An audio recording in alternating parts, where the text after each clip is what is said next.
السلام عليكم ورحمة الله وبركاته. يا رب تكونوا جميعا بخير. هل هلالك شهر مبارك؟ خلاص على أعتاب قدوم شهر رمضان المبارك أيام، وربنا يبلغنا الشهر ويتقبل منا ومنكم صالح الأعمال.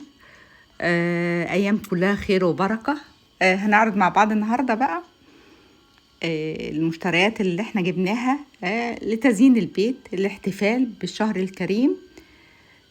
ده بقى ركن الجنة اللي هو بتاع الصلاة اللي بينك وبين ربنا، اللي تهتمي بيه وتعطريه وتجهزيه من دلوقتي.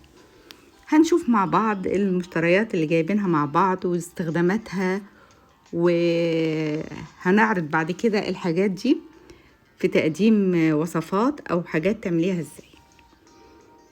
انتوا كده بنتفرج على فكرة من الحاجات اللي احنا جبناها. الفوانيس، الحاجات اللي احنا جايبينها، المصلية المريحة جدا، سجادة الصلاة عجبتني وشفتها وقبل كده مريحة وبنسند ظهرنا عليها. المصحف ده مكتوب عليه التاريخ ده 4/11 سنة 2012. ده تاريخ عودتي من السعودية أثناء أداء فريضة الحج. الحمد لله اللي من عليا ربنا سبحانه وتعالى، وربنا يكتب لنا العودة احنا وانتوا كل مشتاق. فبحب برضو اطلعه واقرا فيه. والغلاف ده برضو هناك برضو كان من السعودية. دي حاجات التقديمات بتاعت التسالي بتاعت رمضان. فوانيس بتاعت الولاد، دي العلبة دي فيها هدية جايالي، هنشوفها مع بعض، حلوة قوي قوي هتعجبكم. الحامل بتاع المجات اللي انا حاطه عليه الفوانيس الملونة دي زي ما انتوا شايفين بياخد كوبايتين. دي مفارش الخيامية، الشكل بتاعها اللون البلاستيك اللي ممكن نحطه على السفرة أثناء الأكل، في المطبخ، على أي حاجة تزيني بيها أي حاجة زي ما احنا شايفين كده. وده قماش الخيامية اللي ممكن نزين بيه أي مكان في البيت، خفيف وسعره مش غالي، وممكن تحطيه في أي مكان. بيدي شكل جميل ومنظر وروح حلوة بتاعت رمضان زي ما احنا شايفين كده. خففت الإضاءة وشغلت لكم بقى المأذنة دي الأول زي ما احنا شفناها. وده الفوانيس بسيطة وشكلها بسيط، بس عجبني شكلها. ايه رأيكم فيها؟ ومعقولة يعني. دلوقتي السنة دي الفوانيس نازلة كمان غالية جدا. أقل فانوس ب200 جنيه من الفوانيس دي، مش البلاستيك يعني. اقل حاجه دي في بقى 200-250 وانت طالع يعني. في فوانيس لقيتها ب700 و800 وحاجات كده. فبنجيب المعقول يعني لينا كده تدول الولاد. البخور ده بقى اللي شفتوه في البدايه خالص، البخور الهرمي ده، بس مش المعتاد بتاع زمان. ده نوع حلو جدا، ريحته جميله، خليط من العود، دقه العود والمسك الابيض وعود تاني وكده. فريحته حلوه قوي، ومش اللي هي بتضايق الصدر ولا بتحس بخنقه في البيت. طبعا البخور بيعطر البيت بريحه حلوه جدا. دي الطقم ده بتاع المقبلات اللي هنقدم فيه في رمضان. ودي الاطباق الورقيه اللي بنحطها في الاير فراير يعني عشان الزيوت والكلام ده كله. واللاصق الدبل فيس ده اللي احنا ان شاء الله نستخدمه في زينة رمضان. اي حاجة بنحتاج نلزقها بيبقى سهل وحلو وقوي قوي قوي. زي ما قلنا ده المشمع وده اللي احنا شفناه ده كمان الدورق بتاع العصير بتاع رمضان، بتاع التمر هندي والكركديه والحاجات الباردة، وشكل الكوبايات بتاعته.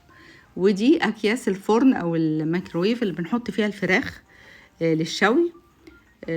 بنحط فيها الفراخ مع متبلة مع خضروات، وبعد كده بنحطها في صينية لو في الفرن، او في الميكروويف بنحطها على طبق بايركس.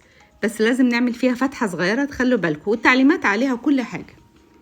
دي كمان بتنفع قوي في الاكلات السريعة والصحية اللي ما بنضيفش عليها اي دهون ولا تحمير. جبت منها برضو سجادة الصلاة الخفيفة بقى دي، تخليها في شنطتك دايما. حبيتي تصلي في اي مكان تطلعيها علشان ما تسجديش مكان حد. برضو احنا في وقت ممكن اي عدوى لاي حاجة لا قدر الله. ده المصحف اللي انا كنت قلت لكم عليه، بس كنت عايزة افرجكم. هنشوف واحنا بنفتح سجادة الصلاة دي عشان نشوفوا شكلها وهي قاعدة. بتحطيها وتفردي المسند بتاعها. فمريحة جدا. ولو قاعدة تقري مكانك ما قمتيش، دي كده اللي انا بقول لكم عليها. حتى لو رايحة تصلي في المسجد ممكن تاخدي المصلية الخفيفة دي معاكي. والشنطة دي برضو كنت جايباها ان انت ممكن تحطي فيها المصلية الخفيفة، تحطي فيها مناديل، تحطي فيها الموبايل او ازازة مية صغيرة، وتروحي تصلي في المسجد. لو انت رايحة هتصلي ان شاء الله القيام والتراويح يعني كده في المسجد ان شاء الله، يا رب كده. جميلة ورقيقة وبمنظرها يعني بيمشي مع الحاجات بتاعت العبايات والإسدالات بتاعت الصلاة في رمضان. ربنا يعيد علينا وعليكم الأيام بخير. وخفيفة جدا يعني ما فيهاش أي وزن، يعني حاجة بسيطة إنك تاخدي فيها حاجتك كده، الحاجات الخفيفة اللي بتستخدميها. دي المصلية بقى أوريكم المسند بتاعها، بيتفتح كده وتسندي ظهرك وانتي قاعدة بتقري قرآن مكانك في المصلى بتاعك إن شاء الله. ده احنا بنسميه ركن الجنة، ده طريقك للجنة. يعني مش عايزاكم تهدروا الوقت كله في الأكل وفي المطبخ وفي الحلويات، لا لا، اعملي المعقول وخلي وقت الصلاة بقى وتقعدي تقري قرآن وتستفيدي بكل لحظة، تحل البركة على بيتك وعلى أولادك وعلى كل حبايبك بإذن الله. الأكل بيتعوض والمسلسلات بتتعوض والتلفزيون وكل الكلام ده، بس لحظات الصلاة ولحظات قراءة القرآن والتسبيح والذكر والتهليل سبحانه وتعالى بتضاعف. تهليل وذكر الله، الحاجات دي بتضاعف لينا. دي كنز بقى ربنا اداهولنا، يعني نحمد ربنا. ده المسن بتاع السكاكين، علشان لو انتي بتحتاجي بقى تقطيع الفراخ او اللحمة والكلام ده كله، المسن ده جربته حلو جدا. فبرضو ده ممكن ما بنستغناش عنه في البيت، من الحاجات الجميلة اللي كنت محتاجاه. دي العلبة بقى اللي قلت لكم فيها حاجة جميلة قوي. دي هدية جات لي فعجبتني قوي قوي قوي. يعني الهدية صاحبتي اللي جابتها لي قالت لي انا عارفة انك بتحب البخور وجبت لك حاجة جديدة علشان خاطر رمضان، شهر كريم وكلنا بنحاول نسعد بعض بأي حاجة علشان ندخل البهجة والفرحة على قلوبنا. شايفين شكلها؟ انا بركبها معاكم. بنحط بقى من البخور الهرمي ده اللي احنا شفناه، بنحطه فيها ونشغلها. شايفين المنظر بتاعها قد ايه جميل قوي، وشكلها تحفة بصراحة. هنحط البخور هنا ونشغلها ونشوف سوا مع بعض قد ايه جميلة. وريحة البخور ده حلوة قوي قوي. انا وريت لكم الشكل اللي الريحة بتاعته مميزة وما بتضايقش خالص، يعني ريحة كده لطيفة قوي في البيت وبتعطر البيت وبتفضل دايما في البيت، يعني مش ما بتروحش على طول. ده زي ما احنا قلت لكم الدرق ده حلو جدا وبيستخدم في، ممكن تحطي فيه مية على السفرة اثناء الفطار او السحور او جنبك، ان احنا رمضان جاي ان شاء الله في جو حلو مش حر، فالمية تنفعك وانت حطها جنبك كده، مش لازم مية ساقعة قوي الكلام ده. طبعا السفنجة دي بتاعت الغسيل بقى، الحاجات المهمة اللي بعد الاكل. مش عايزة افرجك كتير عليها وتشيلي الهم، بس حلوة جدا ونوعها جميل. اهو ده نوع البخور اللي بقول لكم عليه. النوع ده حلو جدا، ان في روايح كتيرة منه.